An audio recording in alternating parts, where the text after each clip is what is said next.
Hello guys, ഏത് stage പ്രോഗ്രാമിനും ചുവപ്പ് colour dress ഇട്ടിട്ട് ഡാൻസ് കളിച്ചിട്ടുണ്ടെങ്കിൽ അത് ഭയങ്കര അട്രാക്ഷൻ ആണെന്ന് നിങ്ങൾക്ക് അറിയാമല്ലോ. അപ്പോൾ നമ്മൾ ഈ വീക്ക് ഇൻട്രൊഡ്യൂസ് ചെയ്തിട്ടുള്ള ഒരു മോഡലാണ് ഈ ഒരു റെഡ് ഇതിൽ വരുന്ന ഒരു ഫ്യൂഷനാണെങ്കിലും ക്ലാസിക്കലാണെങ്കിലും നിങ്ങൾക്ക് യൂസ് ചെയ്യാവുന്ന ഒരു ഡ്രസ്സിൻ്റെ പെയറാണത്.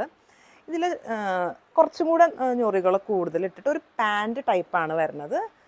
ഈ റെഡിൻ്റെ കൂടെ തന്നെ നമുക്ക് പെയർ ചെയ്യാവുന്ന ഗ്രീൻ ആണ് നിങ്ങൾക്ക് ഇഷ്ടമെന്നുണ്ടെങ്കിൽ ഗ്രീനിൽ വരുന്നുണ്ട്, അതുപോലെ തന്നെ ബ്ലാക്ക് ആണെന്നുണ്ടെങ്കിൽ ബ്ലാക്കിൽ വരുന്നുണ്ട്. മാത്രമല്ല നമുക്കിപ്പോൾ അതിൽ വരുന്ന മഞ്ഞ, ചുവപ്പ് അങ്ങനെയുള്ള എല്ലാ കോമ്പിനേഷനിലും വരുന്നുണ്ട്. ഇതിൻ്റെ ഹൈലൈറ്റ് എന്ന് പറയുന്നത് ഇതിൻ്റെ ഒരു ധാവണിയാണ്. നോർമൽ നമ്മൾ ധാവണി എന്ന് പറയുമ്പോഴത്തേക്കും ഈ ഒരു ഡ്രസ്സിന് ഇതിവിടെ ഇങ്ങനെ വന്നിട്ട് ഇങ്ങനെയാണ് ഇതിൻ്റെ ഒരു സെറ്റപ്പ് വരുന്നത്. പക്ഷേ മൊത്തത്തിൽ ഇടുമ്പോഴത്തേക്കും സൂപ്പർ ആയിട്ടുള്ള ഒരു ലുക്കാണ് വരുന്നത്. അപ്പോൾ ഇത്രയും ഐറ്റംസ് എത്രയും നമ്പർ ആയിക്കോട്ടെ നിങ്ങൾക്ക് റെൻറ്റിന് വേണമെന്നുണ്ടെങ്കിൽ നിങ്ങൾ കോൺടാക്ട് ചെയ്യേണ്ടത് കല dance collections Kochi. Thank you.